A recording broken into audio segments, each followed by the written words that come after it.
આજે આપણે બનાવીએ છીએ બેસનનું ગાંઠિયાનું શાક. એના માટે જરૂરી ઇન્ગ્રીડિયન્ટ્સમાં બેસન છે. બેસન આપણે બેસન લઈ લઈશું. આમાં એક બાઉલમાં બેસન લઈ લઈશું. એમાં બેઝિક મસાલા આપણે એડ કરીશું, જેમાં હળદર, મરચું અને સ્વાદ અનુસાર મીઠું ઉમેરીશું. અને થોડીક એવી હિંગ ટેસ્ટ માટે, બહુ નહીં, થોડીક જ નાખવાની છે. બધું આપણે મિક્સ કરી લઈશું. બધું જ આપણે મિક્સ કરી લઈશું. હવે થોડું થોડું પાણી એડ કરીને આપણે આનો એક નોર્મલ લોટ તૈયાર કરી લઈશું. ગાંઠિયા પાડી શકીએ એવી રીતના, બહુ કઠણ નહીં, બહુ ઢીલો નહીં, નોર્મલ.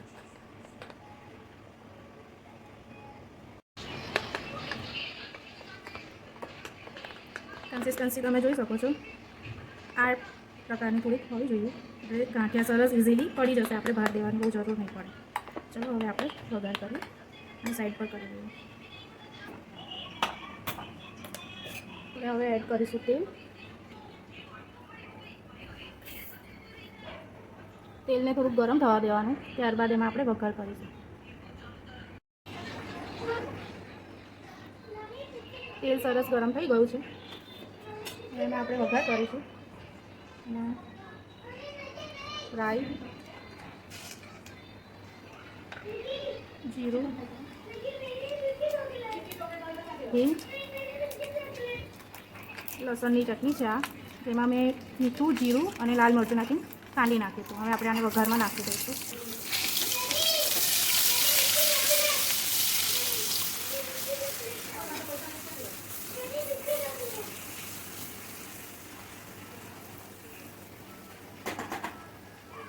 હવે આ છાશ છે, છાશ આપણે આમાં ઉમેરી દઈશું વઘારમાં.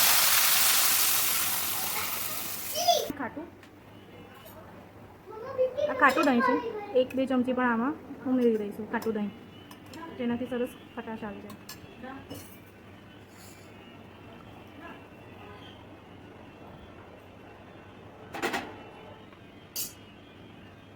થોડુંક પાણી.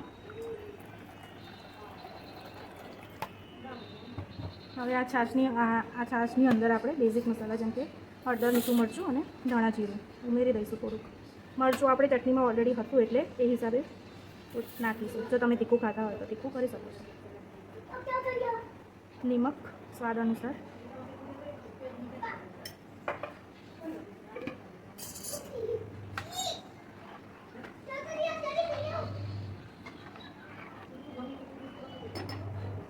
હવે આને થોડી વાર ઉકળવા દેવાનું, પછી આપણે એમાં ગાંઠિયા નાખીશું.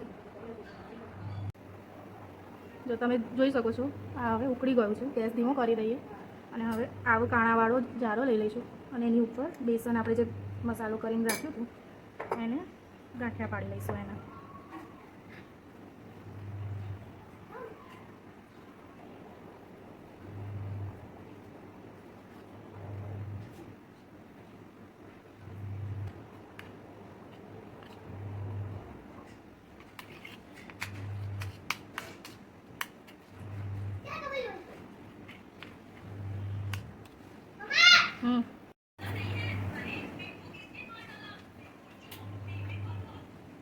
ગાંઠિયા અંદર બધા પાડી દીધા છે. આવી રીતે જુઓ, ગાંઠિયા જારાથી આપણે ગાંઠિયા પાડી દીધા છે. રસો આનો થોડોક પતલો પતલો લાગે ને, એટલે આપણે શું કરવાનું, ગાંઠિયા પાડતી વખતે જે બેસન આટલું થોડુંક બચ્યું હોય ને એની અંદર પાણી એડ કરીશું અને આનો ઘોળ બનાવી દઈશું.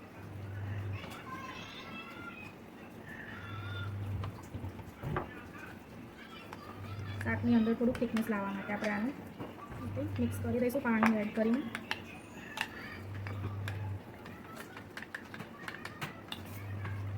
થઈ ગયું ને આવું. હવે આ જે મિક્સચર છે ને એને આ શાક ઉકળે એમાં નાખી દેવાનું. એટલે આનાથી છે ને શાકનો રસો સરસ થીક થઈ જશે.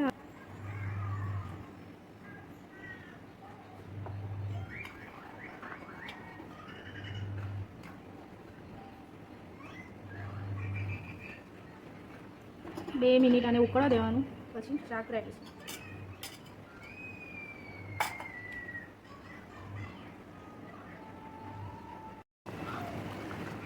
2 મિનિટ પછી તમે જોઈ શકો છો શાક સરસથી થઈ ગયું છે ને. હવે આપણે આને બંધ કરી દઈશું. આ રેડી છે. તમે આની અંદર લીલા ધાણા નાખીને સર્વ કરી શકો છો.